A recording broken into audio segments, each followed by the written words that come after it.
Bonjour à tous, en direct du confinement de Londres. Euh, donc je vais me présenter. Aujourd'hui, on va parler de microcopie. Je m'appelle Charlotte, je suis Product Design Lead chez Onfido. Donc c'est une entreprise à Londres qui fait de la vérification d'identité en ligne. Donc on travaille, c'est un produit B2B, on travaille avec des entreprises qui doivent vérifier leurs utilisateurs, donc tout ce qui est banque en ligne, location de voiture, ce genre de business. Euh, et donc, chez Onfido, on gère des documents d'identité, des données personnelles, des choses qui sont un peu sensibles. Et donc, les mots, l'écriture, c'est super important pour nous pour que on ait la confiance de l'utilisateur et qu'on puisse créer quelque chose de bien. Donc, la microcopie, qu'est-ce que c'est? C'est un anglicisme total, mais globalement, c'est l'ensemble des mots présents sur une interface qui vont guider l'utilisateur pour utiliser un produit. Donc, c'est littéralement l'écriture pour une interface. C'est quelque chose qu'on ne pense pas forcément qui on va rentrer dans le design, mais ça fait totalement partie du process de design. Et ça va venir accompagner l'interface graphique. Euh, euh, voilà, donc c'est les mots qui vont accompagner le graphisme pour rendre l'interface accessible. Alors pourquoi c'est important et pourquoi je parle de ça aujourd'hui? euh, c'est vraiment quelque chose qui va... Donc, voilà, les mots qui vont être en lien avec l'interface sont super importants pour rendre l'expérience utilisateur la meilleure possible. C'est aussi hyper important pour l'accessibilité. Donc, de ne pas se baser uniquement sur du visuel ou des menus, des icônes, etc. Mais utiliser les mots pour que tout le monde, différents âges, différentes personnes puissent utiliser l'interface et être confiants d'utiliser le produit. Et puis, le troisième point, c'est un bon moyen de différencier une marque, de différencier un produit de ses concurrents. Voilà, d'avoir un ton et une écriture sur tout le produit qui est cohérente et un peu spéciale. Une notion hyper importante dans la microcopie, c'est l'écriture conversationnelle, conversational writing. C'est vraiment penser votre interface et l'écriture sur votre interface comme une conversation. Donc d'un côté, on a l'interface qui est numérique, donc qui est des 0, des 1 robotiques, et de l'autre côté, on a l'utilisateur qui est une personne humaine. Et voilà, la microcopie serait ce lien entre l'interface et l'utilisateur.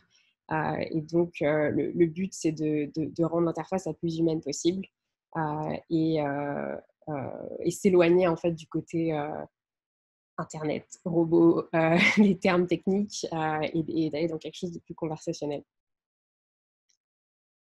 Donc, j'ai pris cet exemple de Blablacar juste pour montrer que c'est pour ça que je parlais de marque à la base, que c'est pas forcément sur une seule interface qu'on a ce besoin d'écriture, c'est un peu sur plusieurs modalités, plusieurs moments qu'on a avec l'utilisateur. Donc par exemple sur Blablacar, on a la bannière du site web qui va venir décrire ce que fait Blablacar, donc du covoiturage, le menu, etc. J'ai essayé du coup de m'inscrire à Blablacar, donc j'ai eu le formulaire d'inscription. J'ai reçu un email de Blablacar, donc pareil, là il y a des mots, il y a un texte qui est écrit. Puis j'ai fermé mon compte. J'ai rien contre Blablacar, j'ai juste testé. J'ai fermé mon compte et pareil, on a des informations qui sont écrites et j'ai reçu un autre mail. Donc voilà, il y a plusieurs moments, plusieurs interfaces, plusieurs modalités que j'ai eues avec Blablacar et j'ai eu l'impression, pendant toute cette expérience, de parler à une seule personne. Il y avait vraiment une cohérence dans la manière dont les choses sont écrites. Et ça, c'est vraiment important. Et voilà. Et il y avait le ton. Ce que je trouve intéressant chez Blablacar, c'est le ton qui est adopté, qui est voilà, à la fois un petit peu familier, pas trop rigide, mais très précis, voilà, à l'image de ce qu'on attendrait d'un site de covoiturage. avec des phrases comme pour fermer le compte, je croyais vouloir faire du covoiturage, mais en fait, c'est pas mon truc. C'est quelque chose que je pourrais techniquement dire si j'allais à un guichet pour annuler mon réservation de voiture. C'est quelque chose que je pourrais dire, c'est quelque chose d'assez humain. Et donc, tout ça, ça crée une expérience qui est accessible et intéressante. Donc, la première chose à faire pour bien écrire sur l'interface, c'est de trouver le bon ton. Donc, la première chose à faire, ce serait de trouver un peu la personnalité de l'interface et si l'interface était une personne, qui serait-elle? Donc, tout comme les humains, finalement, on a plusieurs personnalités, des personnes qui sont un peu plus sérieuses, des personnes qui sont un peu plus enjouées, différents tons. Et c'est important de voir un peu quelle personnalité l'interface aurait, mais également quelle relation l'interface aurait avec les utilisateurs. Donc, une seule personne, par exemple, moi, je vais interagir différemment avec mon patron au téléphone ou avec mon neveu en face à face. On adopte des tons différents pour différentes situations, différents interlocuteurs. Et donc, c'est important de voir qui est l'interface par rapport aux utilisateurs. Est-ce que ce serait un collègue, quelqu'un plutôt un banquier, un conseiller, un ami, voilà. Donc, chez Blablacar, par exemple, ce serait sûrement on imagine bien, oui, un covoitureur, donc quelqu'un assez familier, qu'on ne connaît pas non plus, mais qui pourrait être un ami potentiellement. Voilà, c'est un peu le ton adopté. Et le troisième point, qui est une astuce que j'aime bien pour trouver les bons mots et le bon ton pour un produit, le bon vocabulaire, c'est juste d'écouter vos utilisateurs.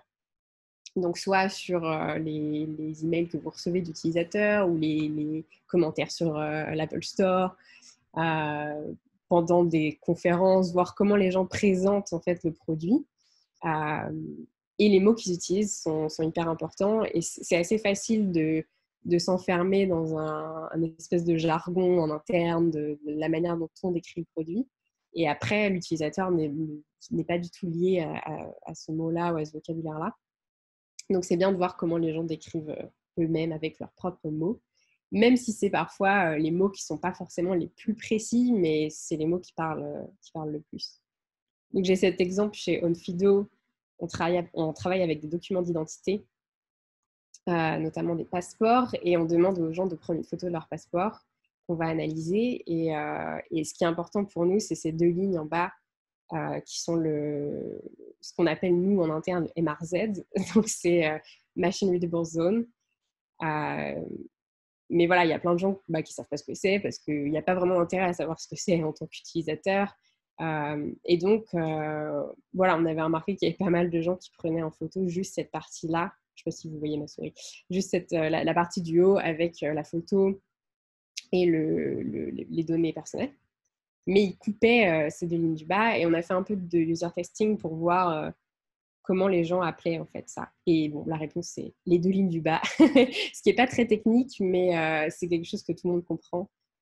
Et nous, en interne, on continue à utiliser MRZ parce que c'est le mot extrêmement précis pour décrire ce que c'est. Mais voilà, quand on s'adresse à l'utilisateur, on va utiliser des mots que tout le monde comprend, que ma grand-mère peut comprendre. Donc le ton, trouver le bon ton, le bon vocabulaire, c'est important et ça permet aussi de rendre votre produit mémorable. Donc j'ai plusieurs exemples de tons qui se distinguent un peu de la concurrence. Donc on a Mailchimp qui va permettre d'envoyer des campagnes d'email. Quand la campagne est envoyée, on reçoit un high five. Et c'est le titre principal, donc c'est vraiment la première chose qu'on voit. Ça donne cette impression que Mailchimp est peut-être un collègue avec qui on a fini un projet et on l'a fait ensemble. Et c'est assez familier. Ça reste quand même... le reste de la phrase est quand même assez technique et précise, mais il y a ce côté un peu plus fun. J'ai l'exemple aussi de la page d'aide de Lydia, les catégories de la page d'aide. Qui utilise des emojis qui sont un petit peu plus fun. Lydia, c'est une application de paiement où j'imagine qu'une grosse use case, c'est je paye pour le resto et mes amis me donnent leur part via Lydia. Donc voilà, on a des phrases des fois qui peuvent arriver, donc quelque chose qu'un ami pourrait dire. L'exemple de Get Around, c'était Drivey, où voilà, le titre principal, c'est très précis, c'est littéralement ce que fait Get Around, louer une voiture à l'heure ou à la journée. Et après, on a le sous-titre qui défile avec plusieurs types de phrases, mais toujours un petit peu fun, un peu plus familier pour rendre l'interface un peu plus humaine. Voilà, et ça, au-delà du graphisme, de l'aspect visuel, voilà, les mots peuvent vraiment apporter un nouveau ton, un nouveau souffle à une interface. Et un petit point en passant, c'est important d'adapter le ton à la situation. Donc, comme je disais un peu plus tôt, voilà, on ne va pas s'exprimer de la même manière quand on va à la banque retirer de l'argent au guichet ou alors quand on est à une fête et qu'on parle à nos amis. Donc, c'est important d'avoir ce ton qui s'adapte à la situation, et notamment sur les messages d'erreur. Il y a beaucoup de messages d'erreur que je vois passer qui se veulent être un petit peu fun, peut-être pour dédramatiser, ce que je peux comprendre. Mais voilà, quand il y a une erreur, quelque chose qui ne marche pas sur l'interface, c'est très frustrant. La personne essayait de faire quelque chose, ça n'a pas marché, c'est frustrant. C'est un moment un peu risqué pour l'interface. Donc, c'est important d'aller droit au but, d'être clair et de ne pas essayer de faire de blagues. Tout comme un être humain, voilà, s'il y a quelque chose qui se passe dans la rue, quelqu'un tombe, voilà, je ne vais pas faire de blagues, je vais essayer de l'aider, d'être direct. Voilà, donc j'ai cet exemple de oups, voilà, hyper familier, pas de chance, nous ne livrons pas en dehors de Paris. Donc là, c'est un peu un mauvais exemple parce que on met la faute sur pas de chance alors que ça n'a rien à voir avec la chance. On met un peu la faute sur l'utilisateur comme s'il avait cliqué sur quelque chose qu'il ne fallait pas. Donc c'est mieux d'être honnête, d'accepter qu'il y ait une erreur ou quelque chose qui ne marche pas. Et donc voilà, nous ne livrons qu'à Paris, c'est simple, c'est clair, c'est le produit qui a pris cette décision-là. Donc ça paraît peut-être un peu facile comme ça voilà, de trouver le bon ton, de trouver le bon vocabulaire, de le mettre sur l'interface. Un des challenges, c'est que souvent, ce n'est pas une seule personne qui va écrire tous les textes, tous les emails, tous les menus, le contenu du site. Donc, c'est important d'avoir un guide, un style guide. Donc, ça, c'est celui qu'on a chez Onfido, qui va juste décrire un peu le ton et la personnalité du produit. Donc, par exemple, ici, on a un ton qui est direct. On va au cœur des choses, droit au but. Et puis, on a quelques points pour décrire comment ça se manifeste. Donc voilà, si on peut utiliser plusieurs mots, on va utiliser celui qui est le plus court. Si on a une phrase qui est très longue, on va la couper en plusieurs petites phrases plus courtes. On va essayer d'avoir des paragraphes les plus courts possibles. Voilà, c'est un parti pris, c'est pas forcément la meilleure chose à faire pour toutes les interfaces d'être direct, mais c'est un parti pris qu'on a pris et voilà, du coup, si quelqu'un de nouveau arrive chez Onfido, ils peuvent lire le guide et puis s'approprier le ton et voilà, on va avoir une meilleure homogénéité du texte. Ça paraît un peu être un gros travail d'écrire un guide comme ça, mais c'est souvent quelque chose qui se construit au fur et à mesure. Et ça peut juste être des petites règles simples. Comment on écrit les dates chez Onfido. On écrit les dates au format anglais, jour, mois, année. Comment on écrit les heures. On les écrit avec 2 points entre les 2 heures. Voilà. C'est des choses, c'est juste un parti pris et dire voilà, ce sera comme ça sur toute l'interface. Et donc, je vais finir ce talk sur 6 points que je trouve importants pour bien écrire de la microcopie. Le premier point, ne pas écrire ce qu'on ne dirait pas à l'oral.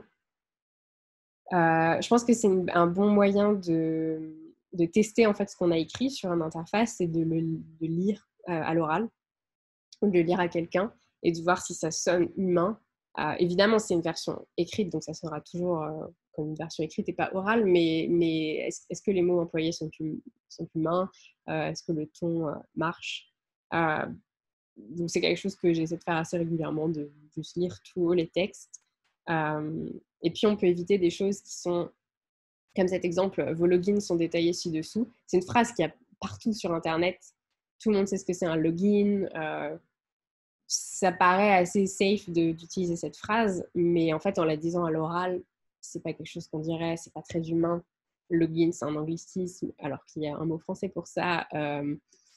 Détaillé, voilà, c'est quelque chose d'un peu rigide et qui est un peu... C'est sur Internet, mais pas dans la vraie vie. Et si j'étais dans un guichet et je donnais à quelqu'un ses identifiants, je dirais, voilà, les identifiants et mots de passe sont là, je vous les donne. Donc voilà, on peut rendre cette phrase un peu plus humaine et en même temps, voilà, on est sûr que tout le monde comprend et login, ça peut être un mot que peut-être quelques personnes ne comprennent pas. Donc voilà, ça rend juste la phrase plus humaine. Pareil, exporter PDF, si je m'adresse à quelqu'un, je ne dirais pas export PDF, je dirais télécharge le PDF, exporte le PDF, voilà, avec un pronom qui rend les choses un peu plus humaines aussi. Décrire la valeur et pas la méthode dans les textes. Ça part d'un principe de design qui est assez important, c'est de toujours se demander qu'est-ce que vient faire la personne sur cette interface. Quel est le but final de la personne. Et souvent, tout le temps même, le but n'est pas d'être sur le site, d'utiliser le produit, c'est d'acheter quelque chose, de louer une voiture, de vendre des affaires. Voilà. Il y a une action derrière qui est au-delà de juste utiliser l'interface. Et donc, c'est toujours mieux d'éviter de décrire l'action de l'interface elle-même, donc ouvrir le tableau de bord, fermer ça, et plutôt d'aller directement décrire l'action, gérer mes commandes, voir les tarifs, lancer une campagne. Voilà. Et d'éviter également cliquer ici, c'est quelque chose qu'on voit quand même assez souvent. Pareil, le but de l'utilisateur, c'est pas de cliquer, c'est de découvrir les offres, de voir la carte. Donc, c'est important de décrire ça. C'est aussi hyper important pour l'accessibilité. Donc, des gens qui vont utiliser, par exemple, un screen reader, donc un logiciel qui va lire l'interface pour les gens qui ne peuvent pas la voir. Souvent, dans les screen readers, on a un moyen rapide d'aller d'un élément interactif à un autre, donc d'un bouton à un autre pour pouvoir très vite naviguer.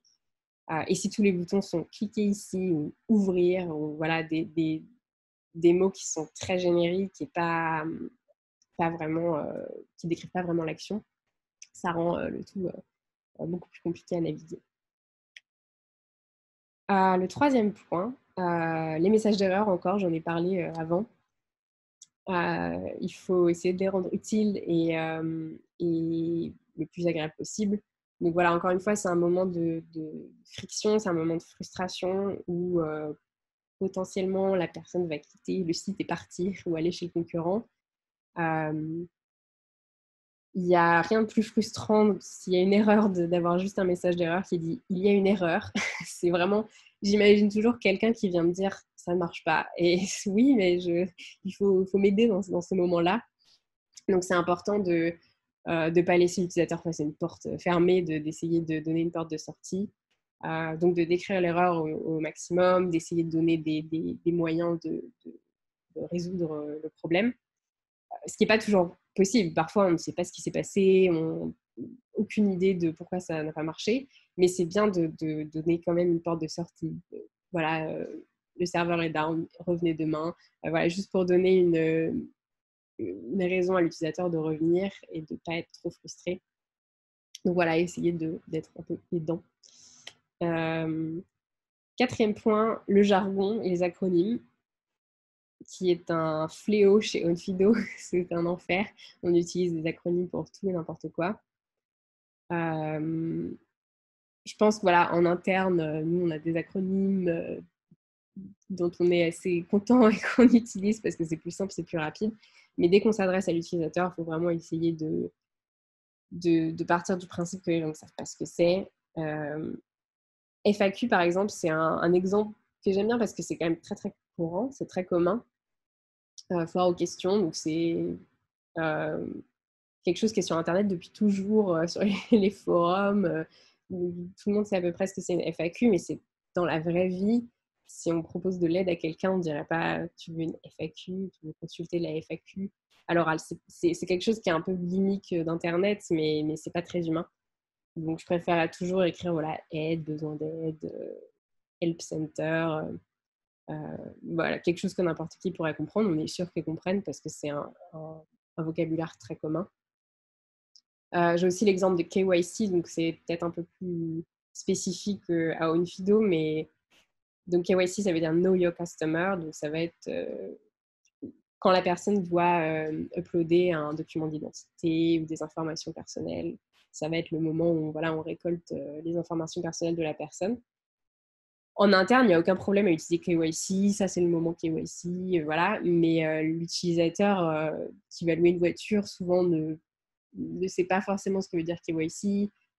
S'ils le savent, c'est probablement une petite partie de la population, pas tout le monde. C'est un anglicisme encore qui n'est pas très clair. Donc voilà, c'est toujours mieux de décrire vraiment littéralement ce que c'est qu'on demande à la personne et de ne pas avoir cet acronyme un peu inutile. Le 5e point, c'est vraiment d'inclure l'écriture dans le design process et donc d'essayer d'écrire le plus tôt possible. Donc le lorem ipsum, qui est quelque chose que j'ai personnellement énormément utilisé. Donc ce texte en latin qu'on copie-colle par-ci par-là pour montrer, là il y aura du texte, ça va être ce texte en latin. C'est quelque chose qui est intéressant pour on va dire, commencer un wireframe, mais en fait, il y a vraiment des meilleurs moyens de faire ça que d'utiliser lorem ipsum. Pour moi, je vois du lorem ipsum, je ferme la fenêtre et je pars. Voilà, donc c'est important, en fait, dès le début du wireframe, des premières recherches de design, de penser aux mots, en fait, parce qu'on pense vraiment au sens qu'on va donner à l'interface. Donc, c'est bien d'écrire les mots dès le début, même si ce n'est pas les bons mots, ce n'est pas le bon ton, ce n'est pas le bon vocabulaire, juste d'écrire, voilà, ce menu sera LED, ça c'est ouvrir un compte, ça c'est supprimer son compte. C'est bien d'écrire dès le début et puis après, avec toutes les design reviews, on va réécrire les textes, réécrire encore et les rendre de mieux en mieux. Mais c'est vraiment important, ça donne juste du contexte à l'interface dès le début. Et ça nous évite d'avoir une interface graphique et puis à la toute fin, hop, on rajoute tous les mots et finalement, il faut rechanger l'interface. Voilà. Ça fait vraiment partie du design process. C'est pas forcément le designer qui va écrire, on peut avoir un copywriter, on peut avoir quelqu'un d'autre, quelqu'un du marketing qui va écrire, mais c'est bien d'y penser et de travailler là-dessus dès le début. Et enfin, le dernier point, la cohérence, l'homogénéité du produit est hyper important. Donc, je vous montrais Blablacar, ils ont un ton assez cohérent dans les emails, dans les formulaires, dans leur blog, voilà. Partout où on lit, on se dit « Ah oui, c'est toujours la même personne qui parle », même si ce n'est pas la réalité. Donc, c'est bien d'écrire une chose sur une page et d'écrire cette chose de la même manière sur une autre page. Donc, par exemple, utiliser le même pronom quand on parle de la même chose au lieu d'avoir plusieurs pronoms différents. Et ça peut vite être perdu de vue parce qu'on souvent, quand on crée par exemple un site web, on va pas forcément créer toutes les pages en même temps, on va rajouter des pages, faire des updates sur certaines pages et on va perdre de la cohérence. Donc, c'est bien d'avoir une revue du design et du produit en général de temps en temps et voir si on utilise les mêmes mots pour dire les mêmes choses, le même type de phrase. Et vraiment, la cohérence va apporter de la confiance à l'utilisateur, va aider à apprendre et à comprendre l'interface plus facilement. Et c'est hyper fort pour la marque également. C'est à peu près tout pour cette intro à la microcopie. Donc voilà, pour résumer, sur une interface, chaque mot compte. C'est vraiment quelque chose qui est les mots et le côté graphique, visuel vont vraiment de pair et ça va vraiment créer une expérience qui a un fort impact et dont les gens se rappellent. Donc, c'est important de trouver le bon ton, d'adapter ce ton à la situation, de l'adapter aux utilisateurs, de rendre cohérent et homogène si possible. Et pour ça, vraiment écrire dès le début du design process, penser aux mots vraiment au début et pas à la fin comme quelque chose qu'on va rajouter sur l'interface. Voilà, c'est tout pour moi. Si vous avez des questions. serais ravie d'y répondre. Merci Charlotte. Du coup, moi je redébarque parce que c'est bon, on a reçu quelques questions. On en a une de Lauriane qui demande sur les boutons, qu'est-ce qui fonctionne le mieux entre l'infinitif et l'impératif?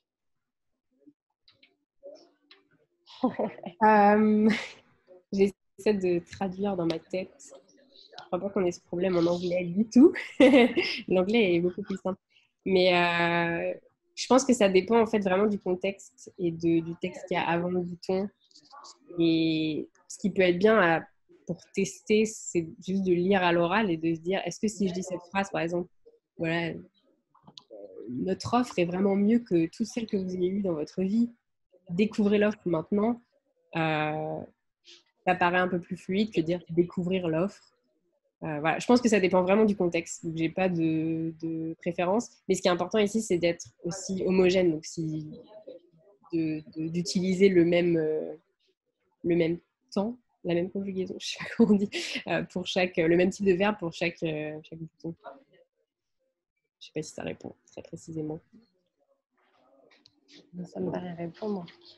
Alors, petite question de Paul, à laquelle moi j'avais essayé de répondre, mais du coup peut-être que tu peux compléter Charlotte. Pour ceux qui ne connaissent pas trop le design et qui étaient très intéressés sur la partie vraiment microcopie et qui ne savent pas ce que c'est que le wireframe, est-ce que tu as une définition? Ah oui, très simple. Désolée pour cet anglicisme en plus. Ça va être vraiment je pense, une des... comment décrire ça? Les Alors moi j'avais premiers blocs. tenté en maquette blanche, disons, mais d'une interface. Oui, c'est ça. Ça va être c'est ça, la première maquette, les premiers blocs d'une interface où on va dire, là, il y aura le menu, là, il y aura le contenu principal, le logo sera là, mais ça va être des premiers blocs pour commencer à construire l'interface. Les fondations, peut-être, je dirais, de l'interface. Alors, je vois qu'il y a une de mes collègues qui s'est connectée avec mon compte parce qu'il y a une question en mon nom.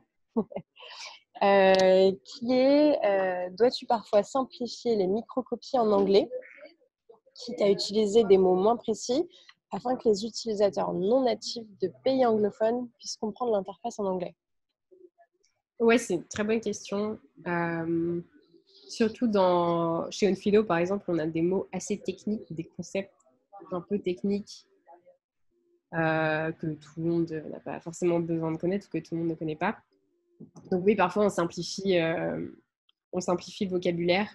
On va utiliser un mot qui n'est pas... C'est le cas un peu avec MRZ, l'exemple que je donnais. C'est ce qu'on va dire, ça va être pas du tout scientifique et pas du tout le bon mot pour ce que c'est, mais tout le monde comprend ce que c'est. Ouais, et du coup, c'est le cas. On a à Londres beaucoup de personnes non natives, moi la première, qui ont besoin d'un vocabulaire assez simple. Et donc, on essaie vraiment d'aller toujours au plus simple. Et sur certains mots qui sont peut-être les mots plus précis, par exemple, seront des mots vraiment beaucoup utilisés en Angleterre, mais pas beaucoup utilisés aux États-Unis, au Canada ou dans les pays anglophones. Donc, on va plutôt prendre un mot un peu plus générique, mais que peut-être tout le monde comprend. Donc, ça peut être un peu frustrant en interne parce qu'il va y avoir des ingénieurs qui vont venir et dire « mais ce n'est pas le vrai mot, ce n'est pas la vraie définition de ce qu'on veut dire ». Mais voilà, faut pouvoir voir si l'utilisateur a réussi à faire ce qu'il veut et qu'il comprenne vraiment ce qui se passe. Je pense que c'est un compromis à faire. Alors, prochaine question, une question d'Arthur qui demande comment est-ce que tu te formes sur les sujets de microcopie. Alors, j'ai pas beaucoup, en préparant ce talk, j'ai pas trouvé beaucoup de ressources en français. Et je trouve que c'est un peu dommage parce que la langue française, quelle belle langue. Mais il y a beaucoup de ressources en anglais et du coup, on voit beaucoup d'anglicismes sur les sites français. Mais voilà, j'essaie de... Bon, je lis des articles, mais aussi juste en utilisant soit des nouveaux produits ou quand il y a des updates d'apps que j'utilise, de voir les mots qu'ils utilisent. Et quand moi-même, je cherche un mot spécial pour dire quelque chose, j'essaie vraiment de retrouver cette interaction. Où est-ce que j'ai fait cette interaction sur Gmail? Comment ils appellent ça? Et de voir un peu les mots utilisés. C'est pas forcément bien de juste faire exactement ce que tout le monde fait, mais il y a des fois des patterns que les gens comprennent un peu mieux que d'autres. Donc voilà, mais souvent c'est des ressources en anglais. Il y a quelques ressources en français, je pourrais peut-être mettre des liens. J'aurais dû mettre des liens dans cette présentation d'ailleurs. Mais ouais. Nous, on a un livre que j'ai acheté à mes collègues en début d'année, qu'elles ont trouvé assez intéressant, qu'on pourra peut-être partager aussi, qui est en français d'ailleurs. Après, c'est de la traduction. Mais il y a des petites ressources, on pourra les partager après. Si tu as des choses à envoyer, on vous les fera suivre. Alors, une question d'Antoine. Y a-t-il une différence entre les outils B2B et B2C pour le wording? La différence, ça va être l'utilisateur qui est différent. C'est une question intéressante parce que souvent dans le B2B, on va dire ah, ben c'est bon si on utilise quelque chose de très technique parce que on parle à un business, ils sont dans la même industrie, ils savent de quoi on parle. Et moi, je suis souvent contre ça. Je dis non, ce sont des êtres humains avant tout. Mais ouais, c'est bien de différencier. Juste de se dire qu'est-ce que la personne essaie de faire, qui est l'utilisateur. Donc, on peut avoir différents personas, différents types d'utilisateurs. Mais je pense pas que c'est ce qui était inclus dans la question, mais je dirais pas c'est OK d'utiliser du langage très technique si on est B2B. C'est bien d'utiliser le langage que les gens vont utiliser. Donc, si ça s'avère être du langage technique, mais que les utilisateurs comprennent, et c'est ça qui a le plus de sens, c'est bien de l'utiliser. Mais ouais. C'est bien juste d'écouter les utilisateurs et de définir qui sont les utilisateurs pour adapter le vocabulaire. Alors ensuite, je vais fusionner deux questions qui sont basées sur la traduction. Donc, il y a Cyril qui demande comment tu adaptes cette méthode dans différentes langues. Et tu as aussi Julien qui pose la question sur est-ce que tu gères ton wording avant ou après le moment où tu penses le design, dans le sens où tu as des mots sur différentes langues qui ne vont pas avoir la même longueur. Donc, ça a forcément un impact après sur la construction de l'interface. Ouais, surtout sur mobile, on a souvent, ou même des boutons en général, des textes qui ont une contrainte. Du coup, pour la première question sur la traduction,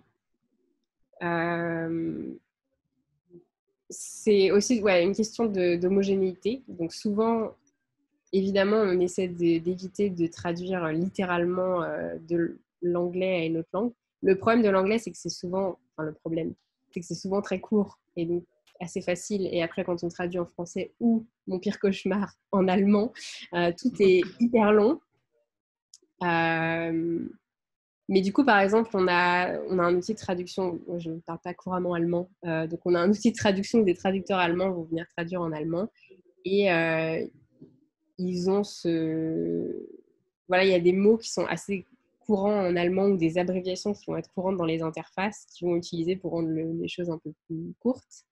Mais ils vont pas du tout... ils vont pas essayer de coller littéralement à l'anglais, et ils vont essayer presque de refaire le travail de qu'est-ce que veut faire la personne, c'est ça qu'il veut atteindre, on va essayer de mettre tel mot. Et après, on a des contraintes donc, de taille pour les textes des boutons, par exemple, ou des choses qui vont arriver sur mobile et on ne veut pas que ça prenne tout l'écran, mais juste un petit espace. Dans ces moments-là, on essaie de voir un peu le trade-off qu'on peut faire. Et donc récemment, par exemple, j'ai dû écrire un texte que je voulais être un peu plus humain, donc avec des pronoms. Et finalement, on a enlevé les pronoms, on l'a rendu extrêmement court parce que c'était une pop-up sur l'écran qu'on voulait être assez efficace, qui ne prenne pas trop de place. Voilà. Donc, on a fait le trade-off de se dire efficacité plus que le ton humain. Mais ouais, c'est quelque chose qui est un peu dur. Et je sais, alors je peux essayer de retrouver l'écran. Je sais que l'article, pardon, je sais que Netflix a créé un espèce de simili-langage qui décrit le texte. Ils ont créé un peu leur lorem ipsum, donc, qui décrit le texte et qui rajoute plein de caractères spéciaux dans le texte pour le rendre beaucoup plus long. Et en fait, ils l'utilisent pour tester leurs interfaces sur des textes très longs, sans avoir à traduire effectivement en allemand ou dans des langages un peu plus longs, dans des langues un peu plus longues. Je peux retrouver l'article et le partager, c'est assez intéressant. Mais ça, c'est plus des questions d'interface. Voilà, de voir comment le texte va être coupé, comment il va grandir dans la fenêtre. Voilà. Mais bon, sinon, astuce, tout traduire en allemand et souvent vous aurez la version la plus longue de ce que ce texte peut être.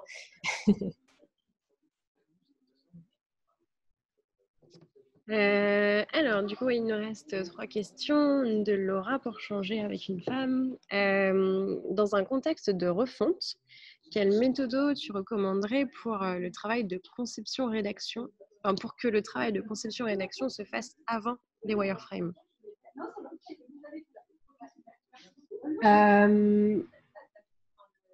Je pense que c'est des choses qui peuvent être faites en parallèle, mais avant, c'est bien aussi. C'est mieux avant qu'après.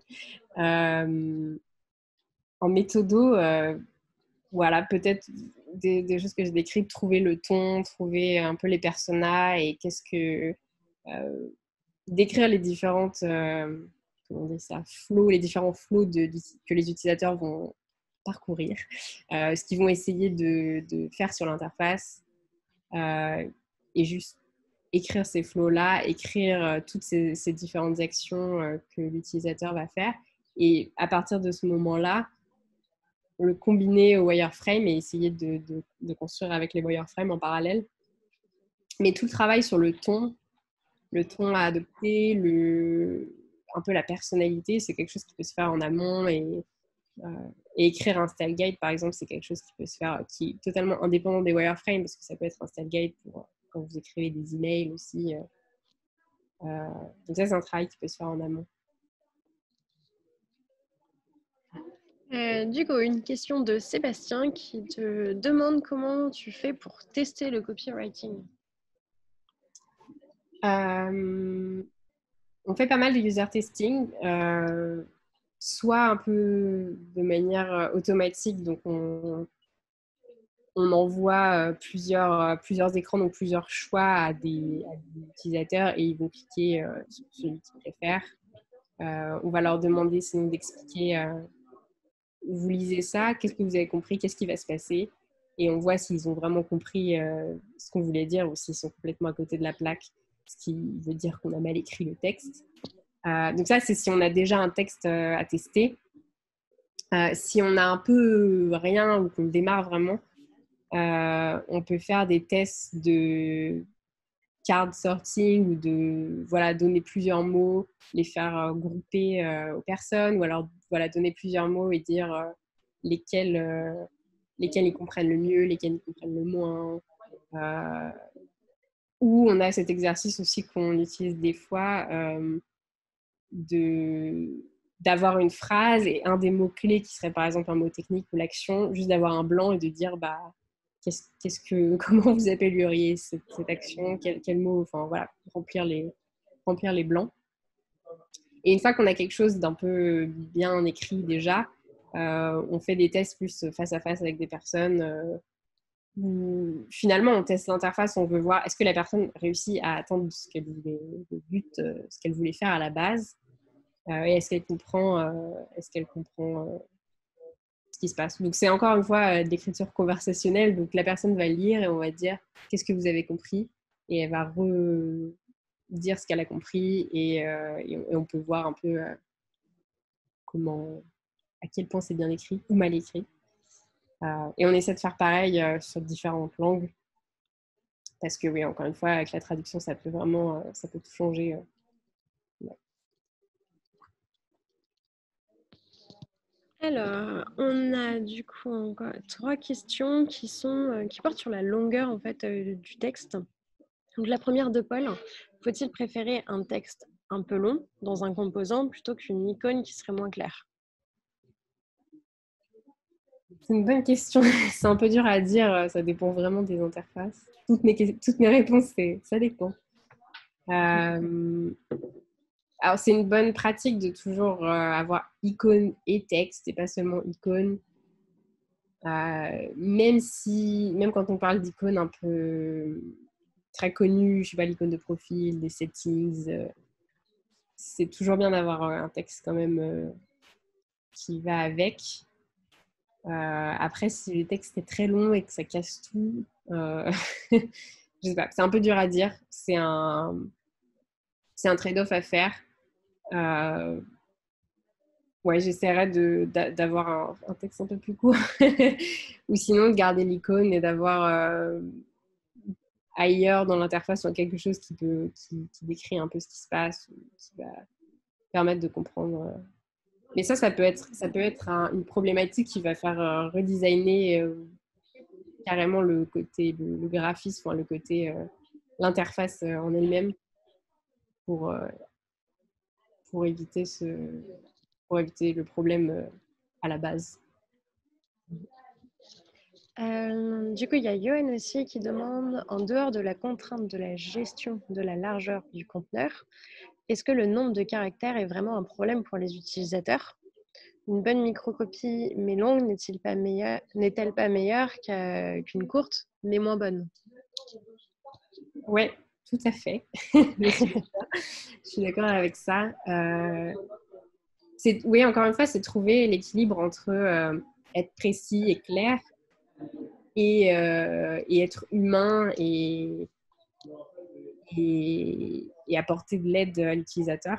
Donc, moi, bon, il y a la contrainte, comme dit dans la question, il y a la contrainte de la largeur et de la taille, mais s'il y a, outre ça, je préfère avoir quelque chose un petit peu plus long et plus clair que quelque chose d'extrêmement court et robotique. Après, il y a un exercice que je fais souvent sur des textes un peu plus longs.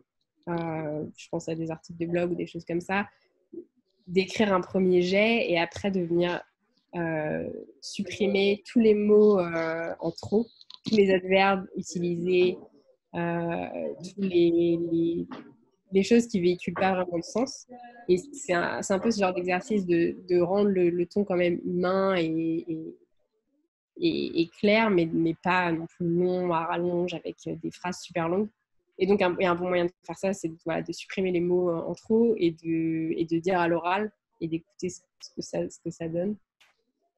J'ai un outil que j'utilise que j'aime bien qui s'appelle Hemingway, un site internet où on peut coller du texte et ça va venir nous dire là, vous avez utilisé plein d'adverbes qui pourraient être supprimés, les phrases sont trop longues. Ça va être un condensateur de texte qui est assez intéressant, mais le risque, effectivement, ça peut être de tomber dans quelque chose de très très robotique et de trouver l'équilibre entre les deux. Et du coup, une dernière question, puis après, je pense qu'on a traité beaucoup, j'en prendrai pas plus. Donc, une question anonyme. Est-ce gênant d'avoir sur des boutons un texte long? Faut-il privilégier les boutons courts? Je pense que oui, il faut privilégier les boutons courts, c'est un peu le sujet du coup de la présentation. Et passer du coup, je reprends. Faut-il privilégier les boutons courts et passer les textes plus longs en lien hypertexte? Ça dépend.